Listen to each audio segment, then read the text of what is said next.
My name is Flora Mitchell. I'm 31.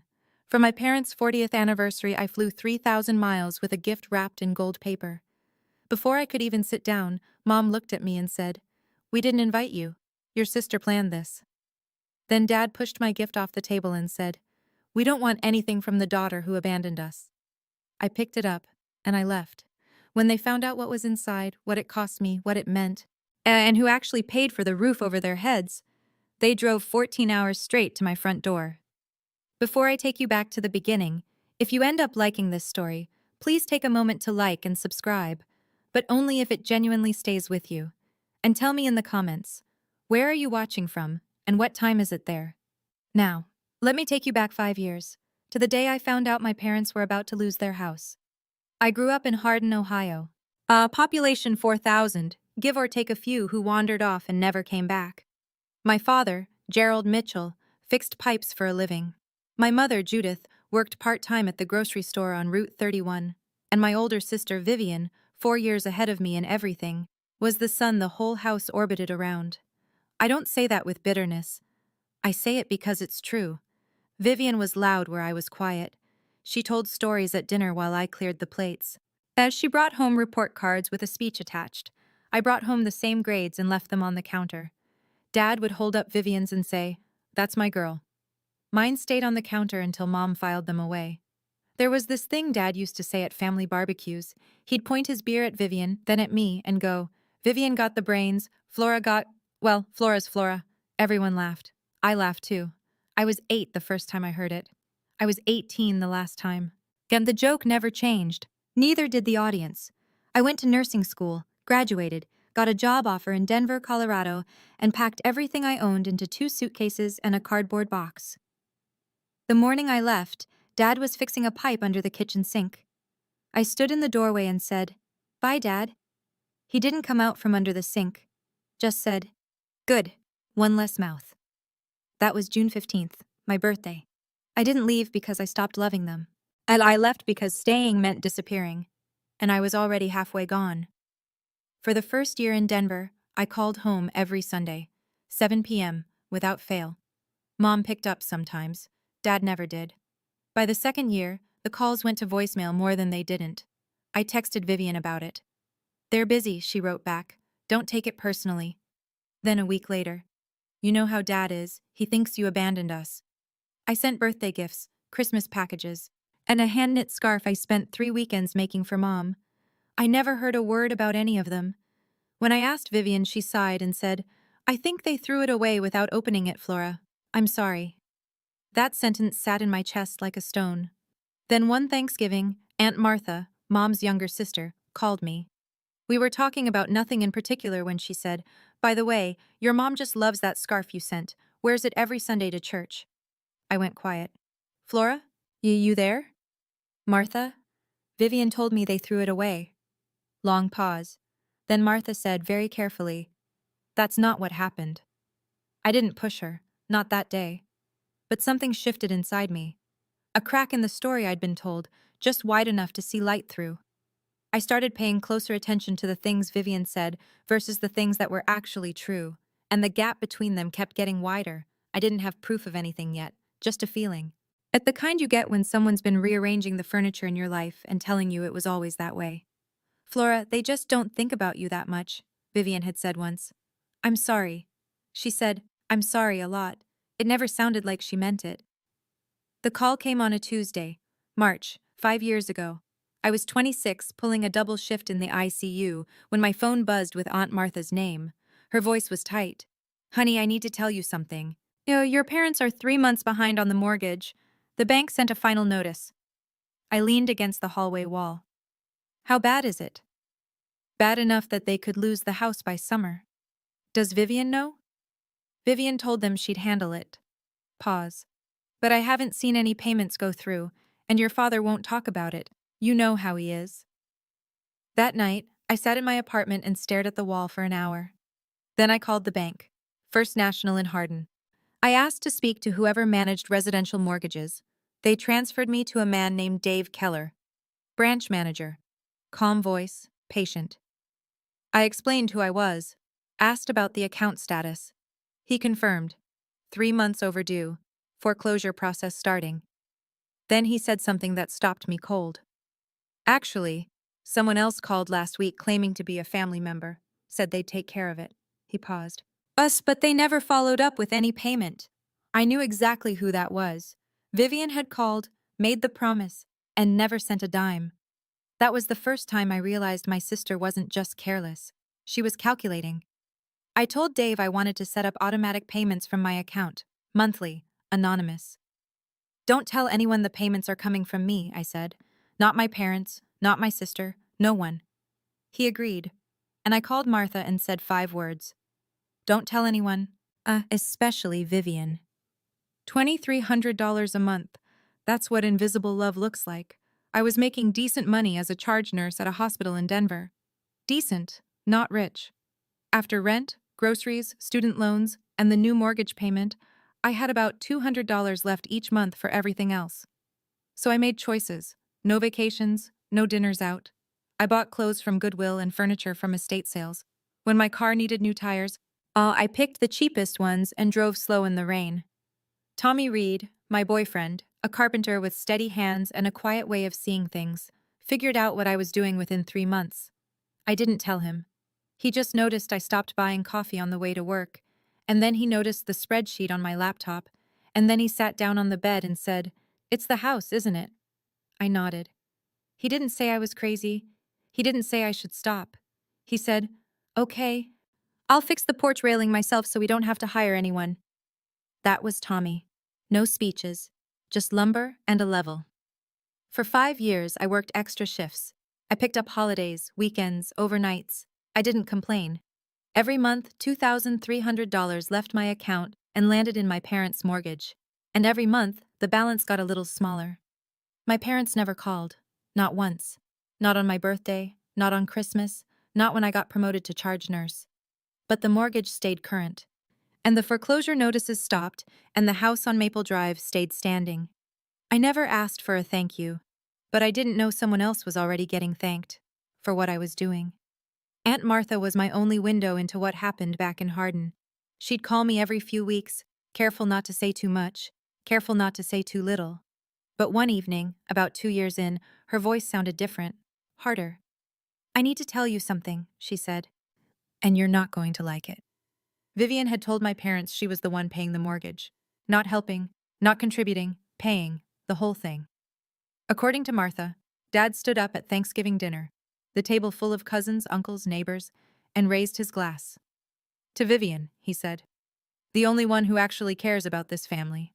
Everyone clapped. Mom cried. Vivian smiled and said, "It's nothing, Dad. You'd do the same for me." It wasn't nothing. It was $2,300 a month that came from my checking account in Denver, every penny of it mine, and my sister was sitting in my parents' dining room, soaking up the credit like sunlight, but it got worse. Martha told me that Vivian used this new status, this borrowed hero badge, to convince Dad to put her name on their bank accounts, to let her manage the family finances. She even got added to the insurance paperwork, all with Dad's grateful blessing. She's positioning herself," Martha said flatly, "and your parents are handing her the keys." I felt sick, but I didn't call them. I didn't expose her. I told myself, as long as the house is safe, it doesn't matter who gets the credit. Then Martha said the thing that cracked me open. "Your father told your cousin Bobby last week, exact words, 'I raised one good daughter and one stranger.'" I hung up, and I didn't call anyone for 3 days. Then the holidays stopped, including me around year 3. Thanksgiving. "Mom's not feeling well," Vivian texted. "Better if you don't come this year." Christmas. "Dad doesn't want any drama. Maybe just call." Easter. Nothing.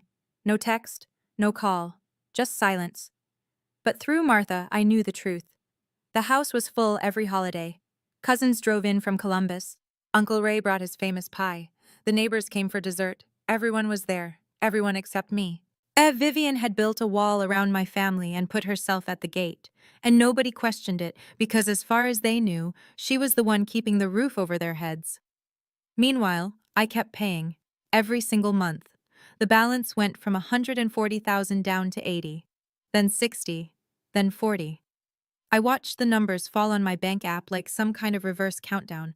not to something beginning, but to something ending. Tommy asked me one night while we were doing dishes, "When does this end, Flora?" I dried a plate, set it on the rack. "When the house is paid off," I said. "Then I'll know they're safe. That's enough." He looked at me the way he sometimes did, like he could see the cost of what I was carrying and wished he could split it in half. "Is it, though?" he asked. "Is it enough?" I didn't answer. The final payment cleared in September. 5 years, 60 monthly transfers, $137,412 total. The house on Maple Drive was free and clear, owned outright by Gerald and Judith Mitchell. And 2 weeks later, I got the one thing I never expected, an invitation, sort of. I was scrolling through Facebook on a Sunday morning when I saw it. Vivian's post, bright and public. "Planning Mom and Dad's 40th anniversary party, family only, October 14th. It's going to be so special." 200 likes, 40 comments, cousins tagging each other, neighbors asking what to bring. Uncle Ray promising 3 pies this time. No message to me, no call, no text. I sat with my phone in my hand for a long time. Then I called Vivian. She picked up on the 4th ring. "Flora, hi. I saw the post. When should I book my flight?" Silence. Then, "Oh, I didn't think you'd want to come. It's their 40th anniversary, Vivian." "I know, but Dad said he doesn't want any awkwardness." "Did Dad say that? Or did you?" Another pause, longer this time. Bet I could hear her recalculating. "I'm just trying to protect everyone, Flora." "From what? From me showing up to my own parents' anniversary?" "It's not like that." "Then what is it like?" She exhaled, sharp and thin. "Look, I just don't want this to turn into a thing. You haven't been around. People will ask questions." "Let them ask." "Flora." "I'll be there." I hung up. My hands were shaking. Not from anger, from something deeper. 5 years of silence. And my sister was still deciding whether I existed. That night, I lay in bed staring at the ceiling. Tommy rolled over and said, "You're going, aren't you?" "Yeah." "Good." He paused. "What are you bringing?" I thought about it for exactly 1 second. "The truth." He didn't ask what I meant, but I think he already knew. And somewhere in that dark room, something inside me shifted from hoping to deciding. "You don't get to erase me from my own family, Vivian. Not anymore." The next morning, I called Dave Keller at First National. "Dave, it's Flora Mitchell." "Flora, good to hear from you. Congratulations, by the way. That last payment went through clean." "That's actually why I'm calling. I need the original mortgage satisfaction certificate and a full statement of all payments made over the past 5 years. Every transaction, every date." He was quiet for a moment. "You sure you want all of that? It shows everything. Your name, your account, every transfer." "That's exactly why I want it. Give me a few days. I'll have it all notarized and ready." The package arrived the following week. A thick manila envelope from First National Bank. Inside, the payoff certificate, crisp, official, stamped with the bank seal. Behind it, 60 pages of transaction records. My name on every single one. I also wrote a letter. 1 page handwritten on plain white paper. I won't tell you what it said, not yet. But I'll say this. It took me 4 tries to get through it without crying, and when I finally sealed it, my hands were steady. I put everything into a box. A nice one, sturdy, from the craft store on 6th. Then I wrapped it in gold paper.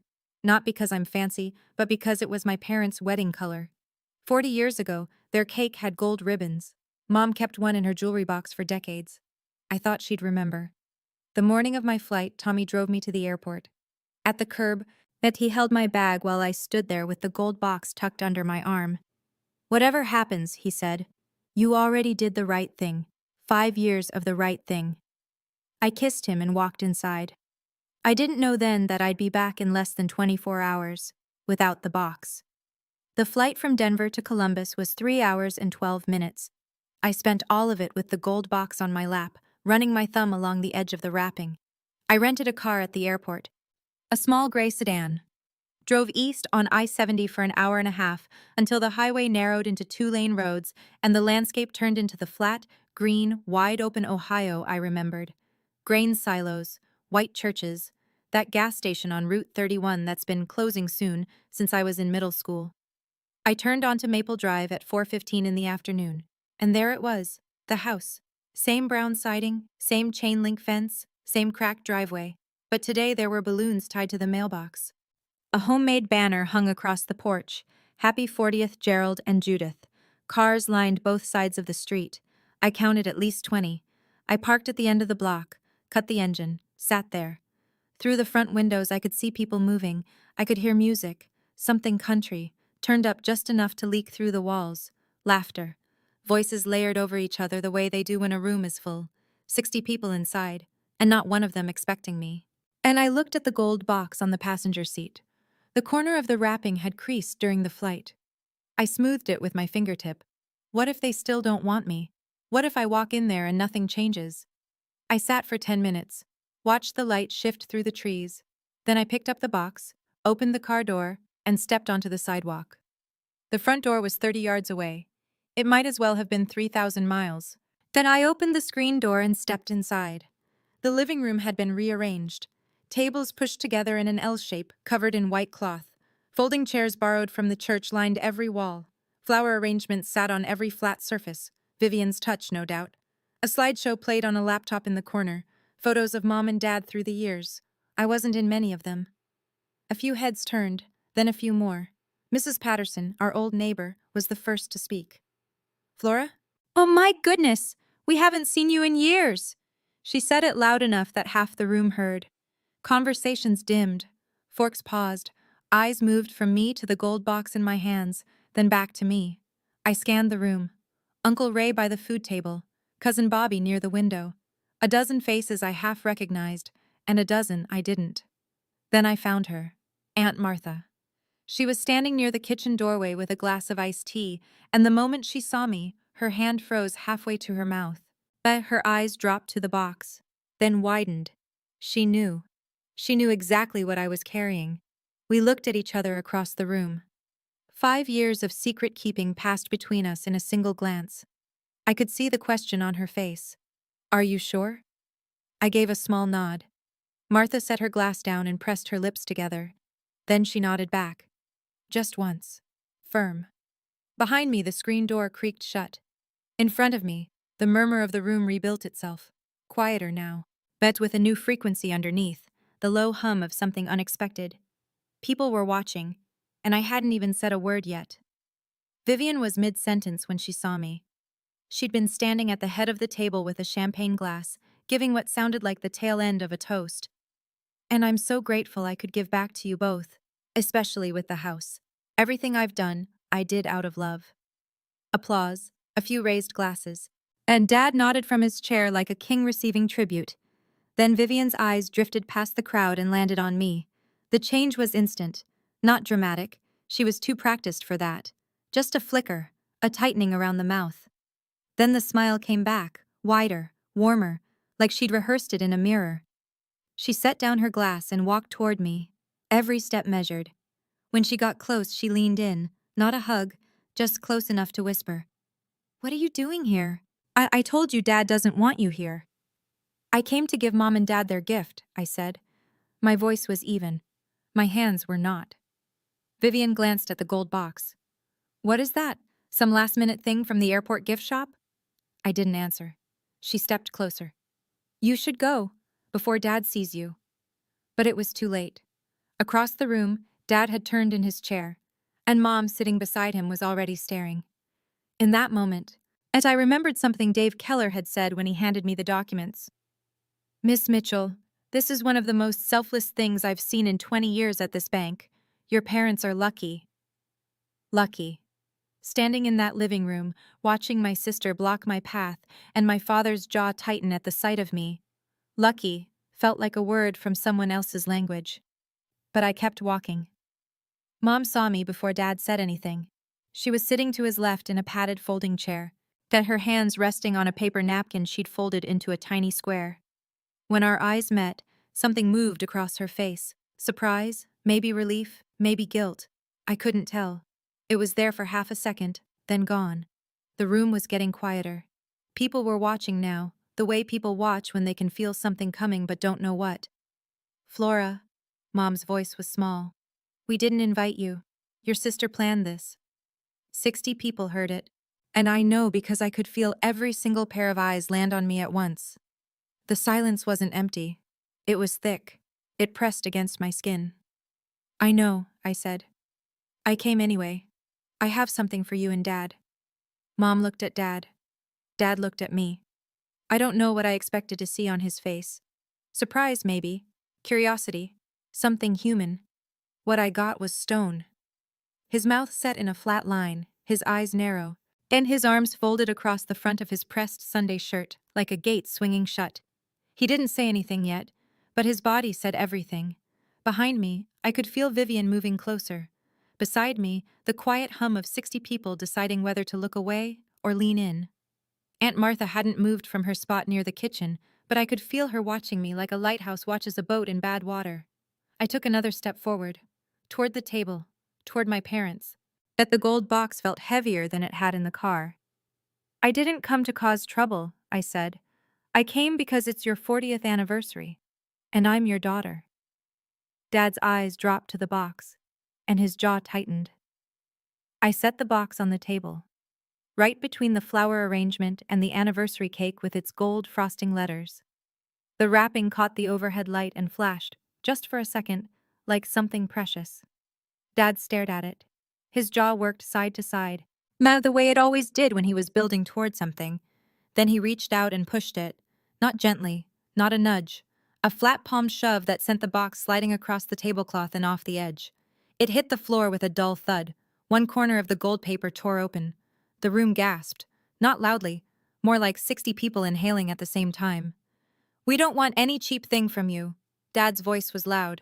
Loud enough for the back row, for the cousins by the window, kick for the neighbors near the door. He wanted everyone to hear. "You show up when you feel like it, disappear for years, and you think a box fixes everything?" I didn't move. He pointed at Vivian. "Your sister's been here. Vivian paid for this house. She planned this party. She showed up. Where were you?" Vivian stood behind him, arms crossed, chin lifted. She didn't speak. She didn't have to. Her face said it all, that careful, well-practiced look of someone who'd already won and was just watching the other side realize it. A few guests shifted in their seats. Mrs. Patterson looked at her lap. Uncle Ray set down his fork. Cousin Bobby took a step backward, like the air near the table had turned sour. I looked at my father. My eyes were burning, my throat was tight, but my voice, when it came, was steady. And I knew exactly what I was going to do. I bent down and picked up the box. The torn corner of the gold paper hung loose. I smoothed it back into place with my thumb, carefully, the way you'd fix a child's bandage. I took my time. The whole room watched. Then I straightened up, looked at my father, looked at my mother, looked at Vivian. "I didn't come here to beg," I said. "I came to give you something I spent 5 years working for, but I won't stand here and be humiliated for loving you." Nobody moved. I turned around, walked past the folding chairs, past the slideshow still cycling through old photos, past Uncle Ray with his hands on his knees and Mrs. Patterson pressing a napkin to her mouth. 60 people, and not one of them said a word. Not one of them stood up. The only sound was my shoes on the hardwood and the low country song still playing from the speaker in the corner like it hadn't gotten the memo. Aunt Martha was standing near the front door. When I reached her, she caught my arm. Not hard, just enough to stop me. As she looked at the box, then at me. Her eyes were full and fierce. "Leave it with me," she whispered. "Trust me." I hesitated. Everything in me wanted to take it home, shove it in a closet, and never think about Hardin, Ohio again. But Martha's hand was steady, and her eyes said what her mouth didn't. "I've been quiet long enough." I placed the gold box in her hands. Then I walked out the front door, down the porch steps, and into the October air. I didn't look back. But I heard it. My mother saying my name.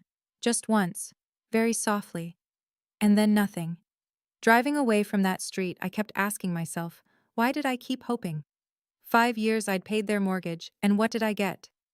A box shoved off a table and a door closed behind me. Have you ever given everything to someone who didn't even notice? Who looked right past your sacrifice and thanked someone else for it? What would you have done? Would you have left the box or taken it with you? Tell me in the comments. I really want to know. I was already on the highway when it started. I didn't see it happen, but Martha told me every detail later, and she's not a woman who exaggerates. If anything, she understells. So when she told me what went down in that living room after I left, I believed every word. Here's what happened. The party tried to recover. Vivian clapped her hands and said, "Okay, everyone, let's not let this ruin Mom and Dad's night." Who wants cake?" A few people murmured. Someone picked up a fork. The music kept playing. But Martha didn't move. She stood near the door, holding my gold box, watching the room try to paste itself back together. She told me later she felt like she was holding a grenade with the pin already out. 5 years of someone else's lie, sitting right there in her hands. She walked to the center of the room. "Before anyone touches that cake," she said loud and clear, "there's something you all need to see." Gerald's head snapped up. "Martha, stay out of this." "No." Martha set the box on the table, the same table Dad had pushed it off of 2 minutes ago. "I've stayed out of it for 5 years. That ends tonight." Vivian moved fast. "Aunt Martha, this isn't the time." "Oh, this is exactly the time, Vivian." The room went absolutely still. Not quiet. Still. Like the air itself had stopped moving. Martha opened the box. Inside, and the manila envelope from First National Bank. The letter, sealed in its white envelope. Everything Flora had carried 3,000 miles to give her parents. Martha pulled out the envelope first, held it up so everyone could see the bank's return address. Then she opened it. Martha unfolded the certificate and held it at arm's length. Her reading glasses were already on. She'd put them on while walking to the table, like she'd been planning this for years. Maybe she had. She read it out loud, every word. "Mortgage satisfaction for 1427 Maple Drive, Hardin, Ohio, paid in full as of September 14th. Payoff completed by—" She paused, looked at Gerald, then at the room. "Flora Rose Mitchell. Total paid, $137,412. Silence. Not the awkward silence of before. This was something else. This was 60 people understanding all at once that the ground beneath them had shifted. Martha reached back into the envelope and pulled out a stack of papers. 60 pages, bank statements, transaction records. She held them up and fanned through them slowly. 5 years of payments, she said. $2,300 every month, from Flora's account in Denver. Her name, her money, every single line. Someone in the back row whispered, "Oh my God." I'm told Mrs. Patterson covered her mouth with both hands. Uncle Ray pushed his chair back from the table. Yet Cousin Bobby just stood there staring at Vivian. Gerald didn't move. His hand, the same hand that had shoved the box off the table, was gripping the edge of his chair, shaking. Mom pressed both palms flat against her face. Her shoulders started to move before any sound came out. Then the sound came, and it was the kind of crying that doesn't care who hears it. Martha lowered the papers. She looked directly at Gerald. "This is what was inside that cheap thing you just threw on the floor. For 5 years, $137,000, from the daughter you said didn't care." Nobody breathed. Gerald turned to Vivian. His face was something I wish I could have seen. Martha described it as a man watching his own house catch fire, every line, every crease, rearranging itself around a new understanding. "You told me you were paying the mortgage." His voice was flat, dangerously flat. Vivian's face had gone white. Not pink, not flushed, white. It's like someone had pulled a plug somewhere behind her eyes. I helped," she said. "I contributed." Martha didn't flinch. "Really?" Because Dave Keller at First National confirmed that every payment, every single one, came from one account. Flora's. "Not a dollar from you, Vivian." She paused. "Not one." "That's not—" "I meant I helped in other ways." A voice from the back. "Aunt Donna, Gerald's sister, 70 years old and sharp as a kitchen knife." "In what way?" Exactly?" Vivian opened her mouth, closed it, opened it again. Nothing came out. The room turned. You could feel it, like a tide reversing. The people who'd been nodding along to Vivian's toast 10 minutes ago were now staring at her, the way you stare at someone you've just realized you don't know at all. Uncle Ray shook his head slowly. Mrs. Patterson wouldn't even look in Vivian's direction. Cousin Bobby crossed his arms and leaned against the windowsill, his jaw tight. As Vivian took a step backward, then another. No one moved toward her. No one defended her. The silence around her was total. Gerald was still gripping the chair, but he wasn't looking at Vivian anymore. He was looking at the front door. The door Flora had walked through. The door he hadn't stopped her from reaching. "The bank statement doesn't twist, Vivian." That was Martha. Quiet now, almost gentle. Almost. Martha reached into the box one more time. There's one more thing, she said. At the white envelope, my handwriting on the front, Mom and Dad. Martha looked at Gerald. Do you want to read this yourself, or do you want me to? Gerald didn't answer. His hands were shaking too badly to hold paper. Mom was still crying, the quiet kind now, the kind that comes after the loud kind runs out of air. Martha opened the letter. She read it slowly. Not all of it. She told me later she couldn't get through the whole thing without her voice breaking. So she gave them the parts that mattered most. Mom and Dad, I know you think I left because I didn't care, but I left so I could take care of you from where I was strong enough to. This house is yours. It always was. I just made sure nobody could take it away. Martha paused, steadied herself. I love you. I always have, even when you didn't see me. She folded the letter and set it on the table in front of Gerald. The room was wrecked. There's no other word for it. The older women were wiping their eyes with napkins. Uncle Ray had his head bowed. Two of the neighbors quietly headed for the door, not out of disrespect, but because they knew this wasn't their moment anymore. Mom reached across the table and pressed her fingers against the letter like she was touching Flora's face. Gerald sat there with his elbows on his knees and his head in his hands. 64 years old, and the man looked like he'd aged a decade in 5 minutes. Vivian was gone. At some time during the letter, she'd taken her purse and slipped out the back door without a word. Nobody noticed. Gerald pulled out his phone before Martha even finished putting the letter down. He dialed my number. I was merging onto I-70 West, the gold evening light cutting through the windshield, and I saw his name flash on the screen. I stared at it until it went to voicemail. He called again. Voicemail. Mom took the phone from him, dialed me herself. I watched her name appear. Judith Mitchell. I hadn't seen that on my screen in 3 years. Voicemail. Back in the living room, Martha told me this part.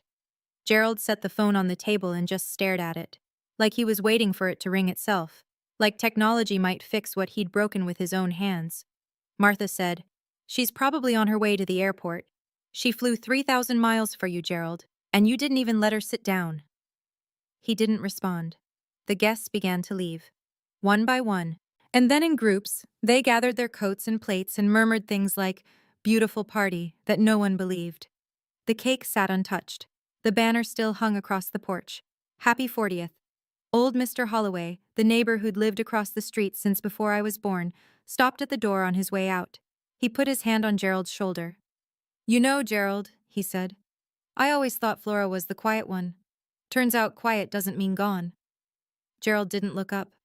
After everyone left, it was just Gerald and Judith at the table. Paper plates, cold food, a banner swaying in the draft from the screen door, and a letter from a daughter they hadn't spoken to in years, sitting open on the table between them. Martha told me they sat at that table for 3 hours. Judith didn't move the letter. She kept her hand on it like an anchor. Gerald read the bank statements, all 60 pages, one by one, running his finger down the columns of numbers. Every month. Every amount. My name, repeated 60 times like a heartbeat he'd been too deaf to hear. Around 11 o'clock, Martha went home. She'd offered to stay, but Gerald waved her off without looking up. Go, Martha. We need to sit with this. At midnight, Gerald finally spoke. I pushed it off the table, Judy. Judith looked at him. I pushed my own daughter's heart off the table. His voice cracked on the word heart. Martha told me later that she'd called Judith the next morning. And Judith said it was the first time in 40 years of marriage she'd heard Gerald Mitchell cry. Not tear up, cry. Judith put her hand over his. Then we drive, she said. It's 14 hours. Then we leave now. Gerald looked at her. Something passed between them. Not words, not even a decision. More like a surrender. The kind that happens when you finally stop fighting the thing you already know is true. At 3 a.m, Gerald backed his pickup out of the driveway. And Judith climbed in with a thermos of coffee and the gold box, rewrapped by Martha before she left. They pulled onto Route 31 heading west, didn't call ahead, didn't text, just drove. The odometer turned over mile after mile in the dark. Ohio, Indiana, Illinois, Nebraska, Wyoming, Utah, Colorado. 14 hours. At that exact moment, I was 30,000 feet in the air, flying home, staring at the empty seat next to me where a gold-wrapped box used to be. Tommy was waiting at Denver International when I walked out of the terminal. He didn't ask how it went. He could see it on my face. He just picked up my bag, put his arm around my shoulders, and walked me to the truck. We drove home in silence. Not the uncomfortable kind. The kind where someone loves you enough to know that words would only make it heavier. When we got inside, I sat down on the couch. I didn't take off my jacket, didn't turn on the lights. It just sat there in the dark living room while Tommy locked the front door and put the kettle on. Then it hit me. Not slowly, not like a wave building, like a wall falling. I pressed my face into the throw pillow and cried in a way I hadn't cried since I was a child. Loud, graceless, shaking. Tommy sat beside me. He put his hand on my back, and he didn't say a word. Not, "It's okay," not, "They don't deserve you," not any of the things people say when they don't know what else to offer. He just stayed. After a long time, I sat up, wiped my face with my sleeve, turned off my phone. I didn't want to hear from anyone in Ohio. Not tonight, not yet. The next morning, I did what I always do. Got up at 5, made coffee, sat on the front porch in my bathrobe with the mug warm in my hands, watching the Denver sky lighten from black to gray to blue. Was I wrong to go? Was I wrong to hope? I kept turning it over, like a stone in my pocket I couldn't stop touching. And at exactly 6:07 a.m., I heard a car pull up. I didn't recognize the truck at first. A dusty white pickup, road grime on the fenders, Ohio plates. It parked crooked against the curb, like whoever was driving had stopped in a hurry. The engine ticked in the morning quiet. Then the driver's door opened, and my father stepped out. Gerald Mitchell, 64 years old, rumpled flannel shirt, same one from the party, eyes red-rimmed. Hair pushed to one side from 14 hours of leaning against a headrest. He looked like he'd aged 5 years overnight. Mom came around from the passenger side. She was holding the gold box, rewrapped, the torn corner patched with fresh tape. She clutched it against her chest like it might fly away. They stood at the end of my walkway, 20 feet of concrete between us. Dad didn't move. He just stood there, his hands at his sides, his mouth working like he was chewing on something that wouldn't go down. 14 hours of driving, and he still didn't know what to say first. I stayed on the porch, coffee in hand, bathrobe, bare feet on cold wood. We looked at each other. The neighborhood was waking up. A dog barked somewhere. A sprinkler hissed on 2 doors down. The whole ordinary world kept moving around us while we stood still. Then my father spoke.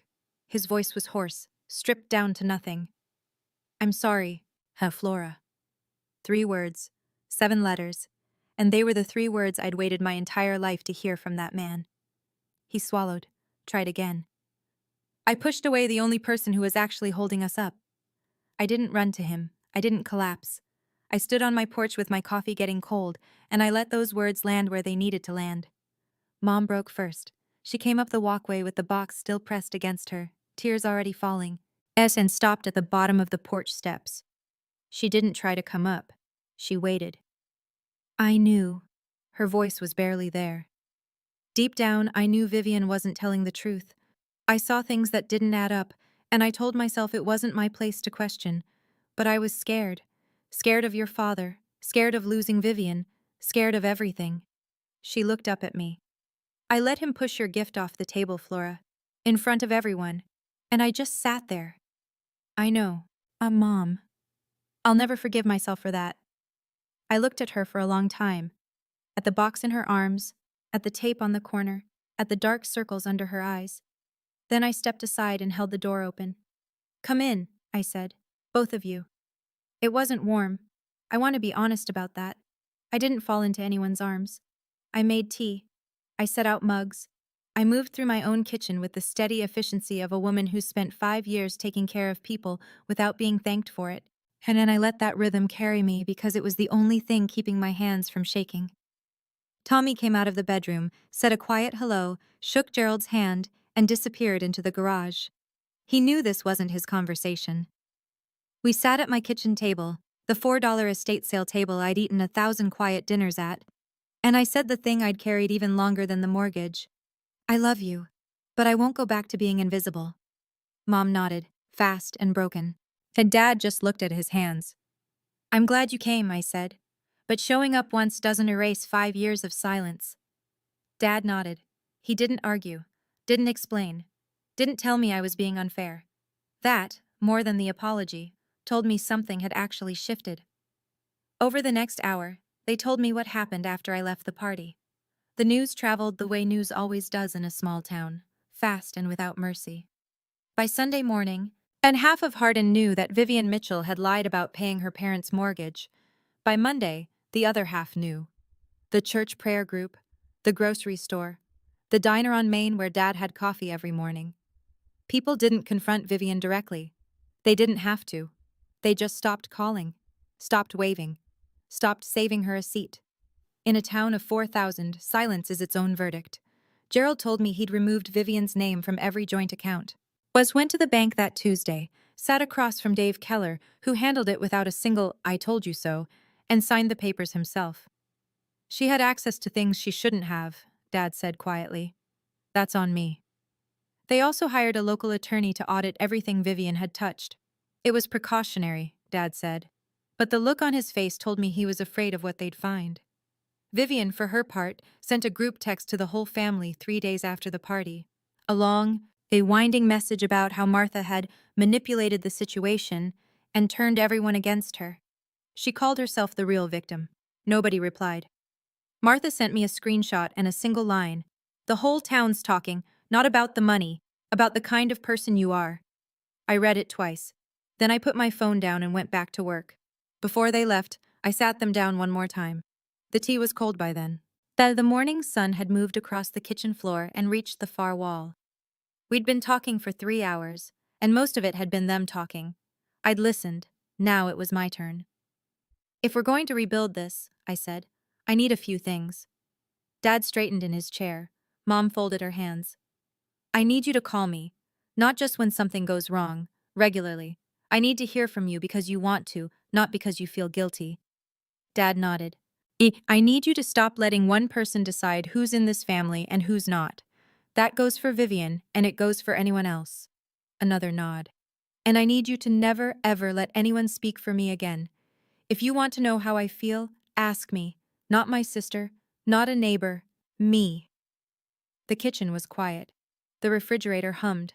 Somewhere outside, Tommy's saw started up in the garage, a faint buzz through the wall. Dad cleared his throat. Can I? He stopped, started again. Can I hug you? I looked at him for a long time. This man who'd called me one less mouth. Who'd pushed my gift off a table in front of 60 people. Who'd driven 14 hours through the night with red eyes and a cracked voice to stand in my driveway and say 3 words. I stood up, walked around the table, and let him hold me. It wasn't forgiveness yet. I want to be clear about that. It was a door I chose to leave open, and there's a difference. I don't need you to make up for the past, I said into his shoulder. I need you to show up for the future. He held on tighter. That was 3 months ago. Dad calls every Sunday now. 7 p.m., without fail. Sometimes we talk for an hour. Sometimes it's 10 minutes about the weather and what Tommy's building in the garage. But he calls, every week. He hasn't missed one. Mom sends handwritten cards. And not long letters, just little notes on the floral stationery she's used since I was a kid. Thinking of you. Saw a cardinal today and remembered you loved them. Small things, real things. They flew to Denver for Christmas. First time either of them had been on a plane in 20 years. Dad white-knuckled the armrests the whole flight. Mom brought homemade cookies packed in 3 layers of bubble wrap. We ate dinner at my $4 estate sale table, and nobody mentioned the empty chair where Vivian might have sat. Vivian. People ask about her. I didn't cut her off. That's not what this is. I just stopped chasing. If she wants to be in my life, she knows where to find me. But she doesn't get to rewrite the story anymore. I went back to work at the hospital the Monday after everything happened. Clocked in, checked vitals, changed IVs. The world doesn't pause because your family finally sees you. It just keeps going, and you go with it. Tommy asked me one evening while we were washing dishes. Same spot, same question, different weight behind it. So was it worth it? All 5 years? I set a plate on the rack. Same rack, same plate, same life, but different. Every single month. I'm not telling you to pay off someone's mortgage to earn their love. That's not the lesson. The lesson is simpler. Don't let anyone convince you that your kindness makes you weak. And don't ever let anyone else narrate your story. And I didn't win my parents back with money. I won them back by refusing to disappear. When I tell this story, I still wonder, should I have told the truth sooner? If I'd called my parents 5 years ago and said, "It's me, I'm the one paying your mortgage," maybe none of this would have happened. Maybe Dad would have believed me. Or maybe Vivian would have found a way to twist that too. What do you think? Should I have told my parents from the start? Or was keeping it quiet the right call? I've gone back and forth on this 100 times and I still don't have a clean answer. Let me know in the comments. I'd honestly love to hear what you'd have done differently. That's my story. Whether you've been the Flora in your family or you know someone who has, I hope it reminds you that being quiet doesn't mean being weak. Sometimes the people who make the least noise carry the most weight. If this story meant something to you, please hit like and subscribe. And if you want another story about someone who refused to be underestimated, check the link in the description. I picked it just for you. Thank you for staying with me all the way through. I'll see you in the next one.